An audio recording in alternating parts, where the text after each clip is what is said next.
Olá, turma. Boa tarde. Tudo bem com vocês? Eu espero que sim, né? Hoje nós vamos dar continuidade ao conteúdo que a gente iniciou na aula passada, tá, do sistema respiratório. E na aula passada a gente chegou até a parte, nós, na verdade, vimos toda a parte condutora, né, desse sistema, que vai desde o nariz até os brônquios. E hoje a gente vai descobrir como que o processo da respiração realmente acontece, tá? A gente vai continuar dos pulmões, o que acontece dentro dos pulmões, tá, durante o processo de respiração. Então, já prepara aí papel e caneta e vamos começar. Tá bom? Como eu já venho falando desde o início da aula passada, desde o início desse conteúdo, né, do sistema respiratório, os pulmões, eles são os órgãos principais no processo de respiração, tá? Já que é dentro do pulmão que vai acontecer a troca gasosa, tá bom? Onde que fica localizado os pulmões? Os pulmões, eles ficam localizados na cavidade torácica, tá? São dois órgãos esponjosos, são órgãos grandes, eles vão medir cerca de 25 centímetros, vão pesar aí 700 gramas, tá? Cada um. Eles têm uma grande elasticidade, tá? Já que eles precisam, né, expandir quando a gente inspira, quando a gente respira. O nosso pulmão, ele precisa se expandir, ele precisa se inflar, encher. Então, para isso, ele precisa ser constituído de um tecido elástico, tá?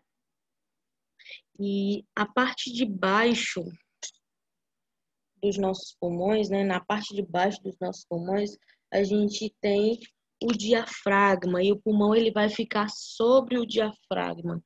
O que é o diafragma? O diafragma, na verdade, é o músculo mais importante, né, durante o processo de respiração, que vai participar do processo de respiração, tá? A gente vai conhecer esse músculo um pouquinho mais na frente. Essa imagem não tem ele aqui, tá bom? Outra particularidade aqui dos pulmões é que ele fica, né, guardado aqui pela caixa torácica. A caixa torácica, ela tem essa função de proteger órgãos vitais, que no caso são os pulmões e o coração, né? Fica tudo aqui dentro dessa caixa, tá? Entre os pulmões vai ficar localizado algumas estruturas, tá? Uma delas é o próprio coração, como eu já acabei de falar. E para ele poder ficar guardado entre os dois pulmões, um dos pulmões vai precisar ser menor, tá certo? É o que acontece com o nosso pulmão esquerdo, tá? Ele é um pouco menor do que o nosso pulmão direito, justamente para poder guardar o coração aí dentro desse espaço, tá? Além do coração, a gente vai ter outras estruturas, né? A gente vai ter a traqueia, a gente já sabe que ela passa aqui entre os dois pulmões, a gente viu isso na aula passada, tá? Os brônquios principais também vão passar aqui no mediastino, né? Que é essa região entre os dois pulmões. A gente também viu esse termo na aula passada. O mediastino é essa região aqui entre os dois pulmões, tá? Sobre os brônquios. Porque só os brônquios principais vão se encaixar aqui nessa descrição, né, de estar entre os dois pulmões. A gente conversou sobre a traqueia na aula passada e a gente viu que lá no final da traqueia a gente vai ter uma bifurcação, tá? Essa bifurcação, essa divisão, né, vai dar origem a dois brônquios, né? Vai se ramificar aqui e vai vir um brônquio para o pulmão direito e um brônquio para o pulmão esquerdo. Esses brônquios, né, os que a gente consegue ver, assim, no mediastino, na parte entre os dois pulmões, né, vão ser os brônquios principais, tá? Aí a gente já sabe que os brônquios principais vão dar origem aos brônquios lobares, os brônquios lobares vão dar origem aos brônquios terciários, os brônquios terciários vão dar origem aos bronquíolos, formando aí uma árvore, né, dentro dos nossos pulmões, árvore essa que é responsável por conduzir o ar até os alvéolos, e os alvéolos vão ser a parte principal do processo de respiração, já que a troca gasosa vai acontecer dentro deles, né, por causa deles, tá bom? Então, aqui é basicamente para a gente entender a localização do pulmão, tá? Vai ficar dentro da caixa torácica, né? Vai ficar aqui dentro da cavidade torácica, vai ficar protegido pelo arcabouço que é formado pelas costelas, vai ficar sobre o diafragma, né, que é um músculo que também vai participar do processo de respiração. Junto do pulmão, nós vamos ter algumas estruturas, que é o coração, a traqueia, os brônquios e alguns vasos calibrosos, alguns vasos muito importantes no processo de circulação sanguínea, né? A gente tem a aorta aqui, a gente tem as veias cavas superior e inferior, os troncos, tronco pulmonar, também está tudo por aqui, está tudo dentro dessa região aqui da cavidade torácica. Bom? Sobre as faces do pulmão. Cada pulmão, ele vai possuir 4 faces, tá? A gente vai ter aqui a face inferior, que é a base do pulmão, que é essa parte aqui de baixo, tá? Essa parte, ela vai ficar encaixada no diafragma, tá bom? E é base, né, porque é a parte de baixo, tá certo? A face superior, a gente vai chamar de ápice pulmonar, que é essa parte aqui de cima, tá? Vai ficar acima, um pouquinho acima da altura da clavícula, tá bom? Por isso que recebe esse nome de ápice, né? Porque ela tem essa conformação um pouquinho côncava aqui na parte de cima, tá certo? Cada um dos nossos pulmões vai ter uma forma que lembra pirâmide, só lembra, né? Só lembra uma pirâmide. Então, ela vai ter um ápice aqui nas partes de cima, tá? A gente vai ter uma base, vai ter 3 bordas, tá? A outra do outro lado. E 3 faces, né? Quando a gente gira, a gente consegue encontrar 3 faces, né? A face anterior, a posterior e a lateral, tá? A gente ainda tem aqui a face medial ou a face mediastinal, como você quiser chamar, que é onde a gente vai ter aqui o hilo pulmonar, né? A gente conversou um pouco sobre o hilo pulmonar na aula passada também. É essa parte aqui dos pulmões, ó. É a parte que fica no meio dos pulmões, vão ficar localizada aqui, tá? Aqui onde a gente consegue ver esses vasos entrando pro pulmão, pronto. É justamente aí onde vai ficar o hilo, tá bom? Vai entrar, né? Na parte do hilo, a gente vai ter estruturas como o esôfago, a gente vai ter o esôfago não, gente, perdão. Os brônquios, tá certo? Os brônquios vão entrar aqui no pulmão, vão ter acesso ao pulmão, né? Por causa do hilo pulmonar, tá? As artérias e as veias, né? Artérias pulmonares e as veias pulmonares, tá bom? A gente ainda tem também a face costal, que vai ser mais larga e arredondada ao longo das costelas, tá? O pulmão direito, esse daqui, ele vai ter 3 lobos, vai ser dividido em 3 lobos, tá? Lobo superior, lobo médio e lobo inferior. Eles vão ser separados, esses 3 lobos vão ser separados por 2 fissuras. O lobo superior vai ser separado do lobo médio pela fissura horizontal e o lobo médio vai ser separado do lobo inferior pela fissura oblíqua. Já aqui no lobo esquerdo, tá? A gente só vai ter 2 lobos, lobo superior e lobo inferior, né? A gente tem a ausência aqui do lobo médio, tá? E aqui a gente só tem uma fissura, que é a fissura oblíqua. Professora, mas por que é importante a gente saber disso? É interessante, né? A gente saber que a gente tem um pulmão maior do que o outro. Mas por que isso acontece? O coração, ele vai ficar, é um órgão que fica aqui no mediastino, tá? Ele fica entre os 2 pulmões, porém ele tem um prolongamento maior aqui para o lado esquerdo e ele vai se encaixar bem direitinho aqui nessa dobra que a gente tem no pulmão, tá? O nome dessa dobra, nessa parte aqui medial desse pulmão, vai ser impressão cardíaca, justamente, né, impressão cardíaca justamente porque ele recebe aí o coração, né, o coração vai ficar aqui ancoradozinho no pulmão esquerdo, tá? Sobre o revestimento dos nossos pulmões, o revestimento ele vai ser feito por 2 membranas, tá bom? 2 membranas de tecido seroso E as duas membranas são chamadas de pleura, tá? A gente vai ter aí a pleura visceral, que é essa parte aqui de dentro, essa camada mais interna, tá? Ela vai revestir a superfície externa do pulmão, a parte de fora do pulmão e também as fissuras, né? As fissuras que separam os lobos pulmonares, tá?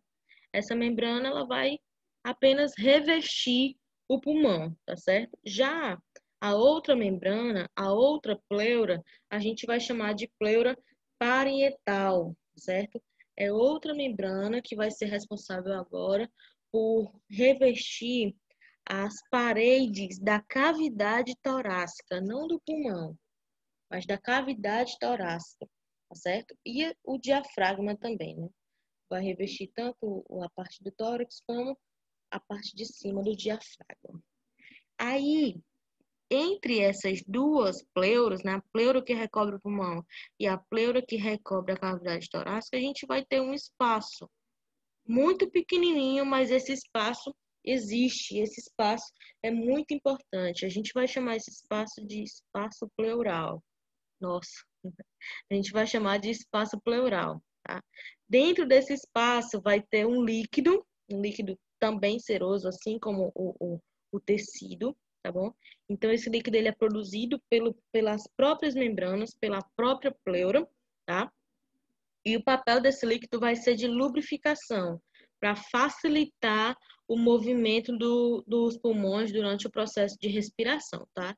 Quando chegar mais na frente, a gente vai entender quais são esses movimentos que o pulmão faz e por que precisa, né, desse líquido para facilitar esse movimento, tá bom? Aí existe uma condição patológica, né, que acomete a cavidade pleural, né? Essa condição a gente vai chamar de pneumotórax, tá? Pneumotórax é a presença de ar entre as duas camadas da pleura, tá bom? Isso vai resultar no colapso parcial ou total do pulmão, né? Do pulmão que foi acometido, no caso.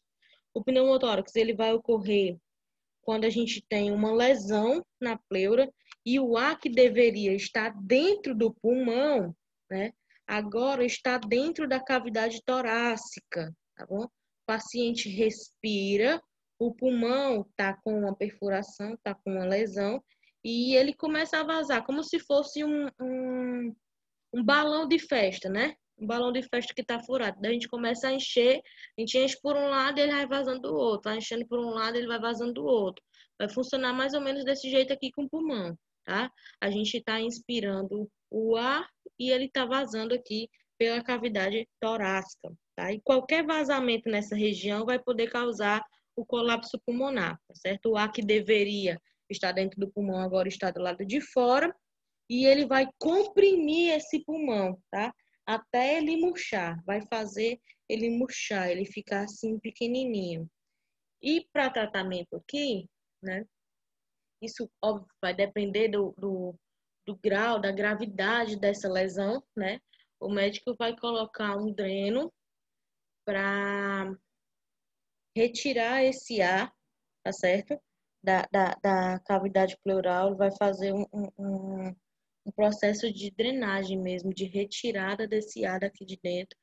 Se o caso for menos grave, nem precisa colocar o dreno, só coloca mesmo uma seringa com agulha e já puxa o ar só com a seringa mesmo. Vai depender muito do grau da lesão, tá? Existem aí 3 tipos de pneumotórax. O pneumotórax espontâneo, ele pode surgir de repente, do nada, não tem uma causa óbvia, não tem motivo nenhum, e na maioria das vezes surge quando o paciente está em repouso, quando o paciente está dormindo ou descansando, enfim. Acontece de forma súbita e simplesmente acontece, não tem um motivo para isso, tá? Esse tipo de pneumotórax, ele é muito mais comum nos homens e em fumantes, tá? Com idades entre 20 e 30 anos. É muito menos frequente em pessoas com mais de 40 anos, tá certo? Já o pneumotórax secundário, ele surge em pacientes que já têm uma doença pulmonar pré-existente, né? tipo a tuberculose, pneumonia, fibrose cística, asma, qualquer doença pulmonar, tá bom? Pode causar um pneumotórax, vai depender da gravidade dessa doença, de como está sendo feito o tratamento, porque os pacientes que ficam na UTI, entubados, eles também têm grande possibilidade de desenvolver pneumotórax. Então, vai depender muito da doença e de como está sendo feito o tratamento, tá certo? Por último, a gente tem pneumotórax traumático, né? Que, como o nome já diz, vai ser causado por um trauma, óbvio. E qualquer trauma na região do tórax pode causar o pneumotórax, tá certo? Uma lesão por facada, uma lesão por arma de fogo, um acidente automobilístico, qualquer lesão na altura do tórax pode ocasionar o pneumotórax, tá certo? E o diagnóstico dessa condição, dessa patologia, vai ser dado justamente através dos exames de imagem, que pode ser um raio-x simples, né? Como esse que a gente está vendo aqui, que já dá para perceber que a gente tem o pulmão esquerdo aqui todo preenchido pelo ar, né? Tá aqui a silhueta cardíaca, dá para ver os brônquios bem direitinho, mas aqui nesse pulmão a gente não consegue ver toda a extensão do pulmão. A gente tem aqui essa parte mais branca, né, que não deixa a gente perceber aqui o pulmão por inteiro, tá? Então, o diagnóstico vai se dar pelo raio-x simples ou pela tomografia computadorizada, tá certo? Então, é um diagnóstico que depende totalmente da nossa profissão, tá? Sobre a árvore brônquica, como eu falei aqui no começo mesmo da aula de hoje, né? A gente tem aqui a traqueia, tá? Aqui é a carina, que é a bifurcação da traqueia, que vai dar origem aos brônquios principais. Os brônquios principais vão dar origem aos brônquios lobares. Os brônquios lobares vão dar origem aos brônquios terciários. E os brônquios terciários vão dar origem aos bronquíolos, tá certo? E os bronquíolos, no final dos bronquíolos, a gente vai encontrar os alvéolos, os sacos alveolares, na verdade, né? Cada bronquíolo vai ter, assim, um saco alveolar com vários alvéolos, com centenas de alvéolos, tá? Os alvéolos, eles são altamente vascularizados. Essa imagem aqui dá para a gente perceber bem melhor, né? A quantidade de vasos que tem aqui perto dos alvéolos, tá? Passam muitos capilares, tanto venosos como arteriais, próximo dos alvéolos, tá certo?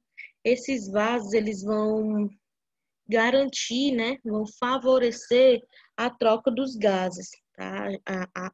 Os alvéolos, eles têm as paredes muito finas e são feitas de uma única camada de células epiteliais, né? E as moléculas de oxigênio e de gás carbônico passam por essas células com muita facilidade, né? Elas literalmente passam pela parede do alvéolo. A gente está vendo aqui, no caso, o oxigênio, né? Essa hemácia que está saindo daqui, ela está saindo com gás carbônico, tá? E ela está sendo aqui carregada de oxigênio para ir para a corrente sanguínea, tá certo? Então, por essa parede ser feita de célula epitelial e essas moléculas de oxigênio e de gás carbônico terem essa facilidade de passar pela parede, né? Isso vai acontecer de forma muito natural. Outra coisa que também vai facilitar esse processo é a distância entre os capilares, né? A distância dos capilares e da parede do alvéolo. É 0,5 micromilímetros. Gente, é uma distância muito pequena, mas é muitíssimo pequena, tá? Então, facilita muito, né? Tanto essa distância quanto o tecido do qual o alvéolo é constituído facilita, né, essa troca gasosa, essa passagem das moléculas de um lado para o outro, tá? sobre a mecânica da respiração, né? Normalmente, um adulto respira 15 vezes por minuto. Esse cálculo da quantidade de respiração a gente vai chamar de frequência cardíaca, tá? Frequência cardíaca vai avaliar quantas vezes o sujeito tá respirando, certo? Como está a qualidade da respiração dessa pessoa. E cada vez que a gente respira, acontecem algumas mudanças na cavidade torácica, tá? Lembra que eu falei que a cavidade pleural, né, é cheia de líquido e esse líquido vai facilitar, vai lubrificar a cavidade torácica e o pulmão, né, para facilitar o movimento? É justamente aqui que isso vai entrar. Por quê? Durante o processo de inspiração, quando a gente inala o ar, né, nesse momento, a pressão do pulmão vai estar menor do que a pressão atmosférica, ou seja, do que a pressão que está fora do corpo, né? Para que a inspiração aconteça, vai ser necessário a ação de alguns músculos que vão dilatar a caixa torácica. A caixa torácica que eu estou falando aqui é justamente do tórax, aqui a Jesus, as costelas, tá? Elas vão se dilatar, elas vão se expandir para que o pulmão dentro dela também possa se expandir, tá certo? E os músculos que vão estar responsáveis, né, que vão participar desse momento é justamente o diafragma, que a gente conversou no comecinho da aula, que ele vai ficar aqui abaixo do pulmão, e os músculos intercostais, quer dizer que são os músculos que ficam entre as costelas, tá bom? Diafragma e os músculos intercostais. Para que isso aconteça, para que a inspiração aconteça, eles vão se contrair. Quando eles se contraem, eles permitem que a caixa torácica se expanda para que o pulmão aqui dentro também possa se expandir, tá certo? Já na expiração, né, nesse processo aqui, vai acontecer o contrário, o relaxamento desses músculos. Os mesmos músculos, o diafragma e os músculos intercostais vão relaxar, tá certo? Fazendo com que a gente expire, né? Fazendo com que a gente jogue para fora o ar que estava dentro do pulmão, tá? E quando a gente faz isso, o nosso pulmão também relaxa, tá certo? E a cavidade volta para o seu estado inicial, tá? Vai diferir aqui um pouquinho na questão do espirro. Tá? A gente conversou um pouco sobre o espirro na aula passada, e o espirro, ele é uma expiração forçada, né? Acontece aí de uma vez. Nesse caso, a ação dos músculos aqui não vai ser tanto os músculos intercostais e o diafragma que vai agir nesse processo. Na verdade, são os músculos do abdômen que vão comprimir os órgãos, né, os órgãos do abdômen contra o diafragma, forçando o espirro, tá? Os músculos do abdômen vão forçar os órgãos do abdômen contra o diafragma, né? E isso vai fazer com que a gente espirre. Esse ato de espirrar vai servir justamente para a gente eliminar qualquer micro-organismo ou partícula que possa ser danosa para o nosso corpo, tá? Vamos falar aqui sobre o transporte de gases, né? O gás oxigênio, ele vai entrar no sangue, tá? Como a gente viu em algumas imagens anteriores, né? Vamos imaginar que aqui nós temos o alvéolo, e o alvéolo ele vai jogar o oxigênio para dentro das células sanguíneas, para dentro das hemácias, tá? Aqui nas hemácias a gente vai ter uma proteína chamada hemoglobina. A hemoglobina vai ficar aqui na hemácia, que é o globo vermelho, tá bom? E o oxigênio ele vai se fixar na hemoglobina, tá certo? Depois que isso acontece, quando o oxigênio já está dentro da hemácia, já está guardadinho aqui, o sangue vai continuar percorrendo, vai continuar fazendo o seu ciclo, tá? Então, ele vai transportar esse oxigênio para todo o corpo. Quando esse oxigênio chega nos tecidos, ele se solta da hemoglobina e vai ser utilizado pelas nossas células, tá?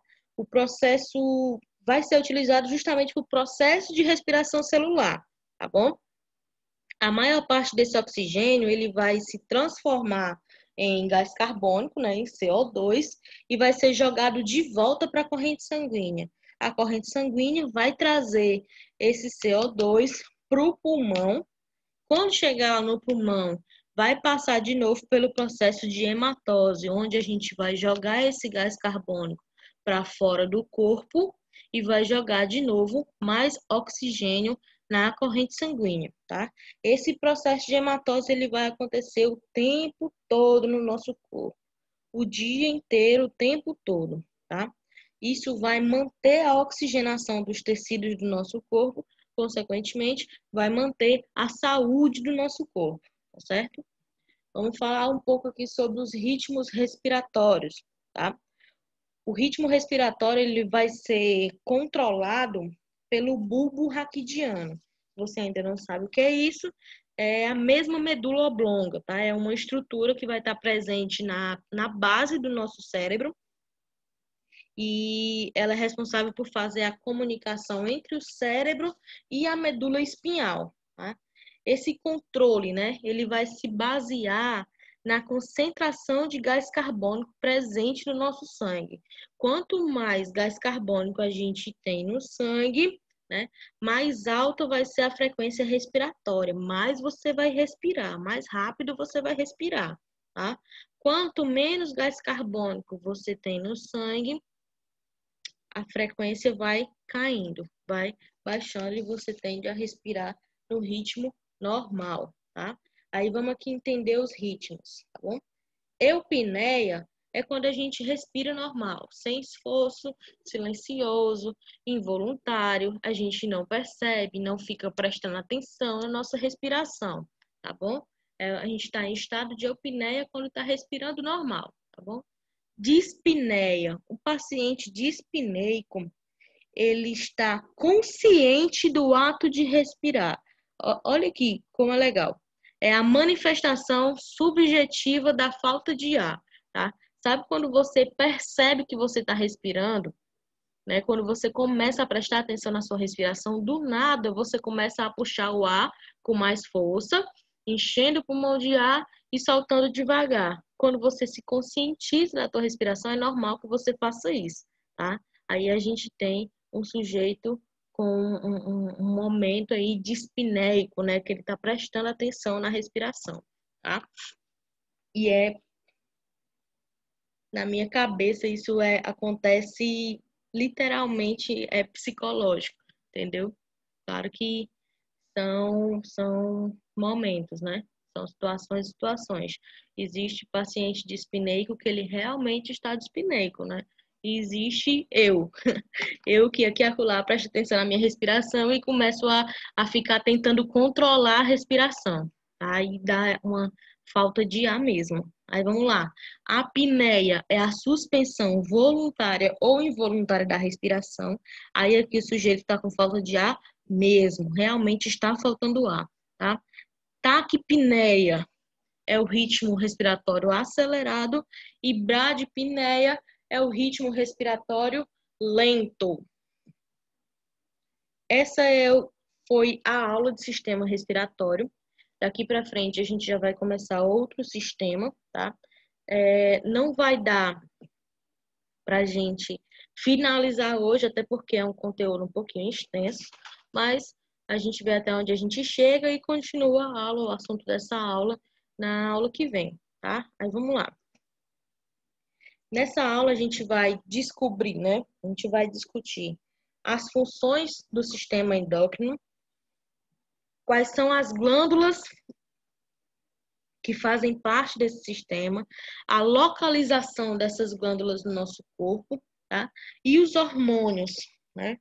Porque os hormônios, na verdade, é a principal função desse sistema. A produção de hormônio é a principal função desse sistema, tá? Então, a gente vai descobrir quais são as glândulas, quais são os hormônios produzidos e quais são as funções que esses hormônios desempenham no nosso corpo, tá? Existem várias glândulas que são distribuídas no nosso corpo e a gente vai conhecer cada uma delas e os hormônios que elas produzem, tá bom? Antes da gente começar, a gente precisa entender que a diferença entre secreção e excreção, tá? Mas por que a gente precisa saber disso, né? Porque no sistema endócrino, nós temos três tipos de glândulas.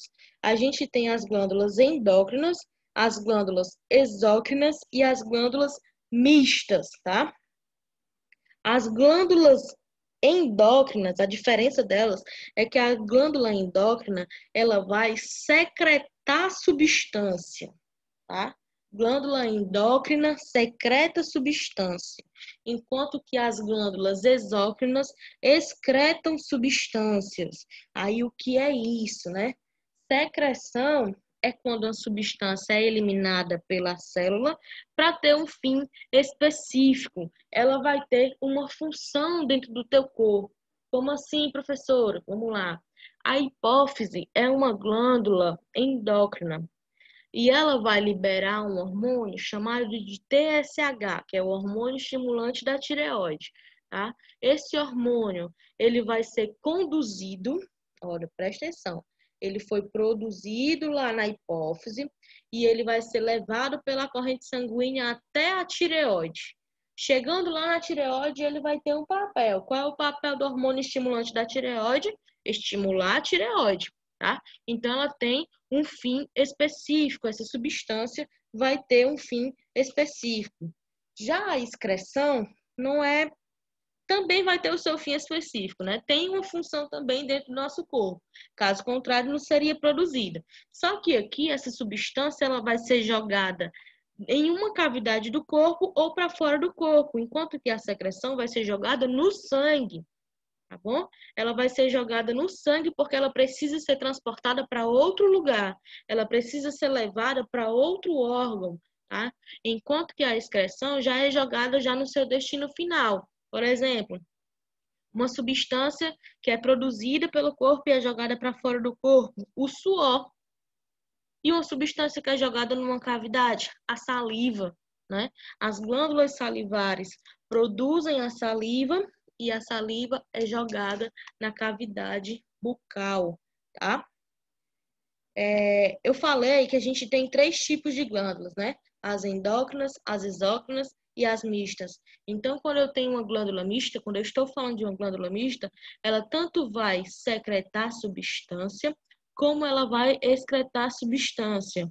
Um exemplo aqui é o pâncreas, tá? O pâncreas, ele vai produzir dois hormônios, então ele vai secretar dois hormônios, né? Que é a insulina e o glucagon, e ele vai excretar uma substância que vai ser jogada dentro de uma cavidade, que é o suco pancreático, que faz dele uma glândula mista, tá? Essa é a diferença entre as três. Sobre os hormônios. Etimologicamente, né, sobre o sentido da palavra, hormônio já significa movimento ou estímulo. E isso já descreve, né, já fala muito sobre o hormônio, já que os hormônios fazem justamente isso. Estimulam o funcionamento de alguns órgãos, estimulam a produção de outros hormônios, né? Enfim, a etimologia da palavra ela já descreve a função do hormônio, o que é muito legal, né? Existem hormônios que vão equilibrar as funções biológicas do corpo, tá? Então, eles vão controlar o nosso metabolismo, vão controlar o sono, a fome, o desejo sexual e todas as outras funções que são desempenhadas no nosso corpo são controladas por hormônios, tá? A gente produz cerca de 50 tipos de hormônio, tá certo? E o efeito de alguns hormônios pode durar pouco tempo, como a adrenalina. A adrenalina, quando você produz adrenalina, automaticamente você já tem o resultado dela, né? Você já começa a querer fugir ou a querer lutar, dependendo da situação, tá? Ou o cortisol. No cortisol é o hormônio do estresse, né? Então, é um hormônio que também dá resultados, que já mostra resultados assim que ele começa a ser produzido. A diferença desses dois é que o estresse, ele pode, o cortisol, né? Os níveis de cortisol, ele pode passar horas, né? Minutos, como pode passar dias, né? Tem gente que tem níveis de estresse muito elevados, então tem níveis de cortisol muito elevados e passam muito tempo estressados, tá? Outros que podem durar muito tempo, e na verdade duram mais tempo, né? São os hormônios que estão ligados ao ciclo menstrual feminino, né? Que aí eles vão agir por 28 dias, 30 dias, isso vai depender muito do ciclo menstrual dessa mulher, tá bom? Aí vamos diferenciar aqui as glândulas endócrinas das glândulas exócrinas, tá? Como eu já expliquei, só para a gente relembrar aqui, tá bom? A glândula endócrina, ela vai produzir, tá? Um hormônio, vai secretar. Tá bom? Se você está anotando, se você tem um caderno aí com a caneta e está anotando, quiser desenhar aqui esse, como é que eu posso dizer? Não chega a ser um mapa conceitual. Esse, esse negócio aqui que eu fiz, eu não estou lembrando o nome disso não, mas enfim. A glândula endócrina, você coloca aqui em cima, secreta hormônio, ela vai secretar esse hormônio que vai ser jogado na corrente sanguínea. A corrente sanguínea vai levar esse hormônio que foi produzido aqui para um órgão-alvo. E lá nesse órgão-alvo ela vai desempenhar a sua função.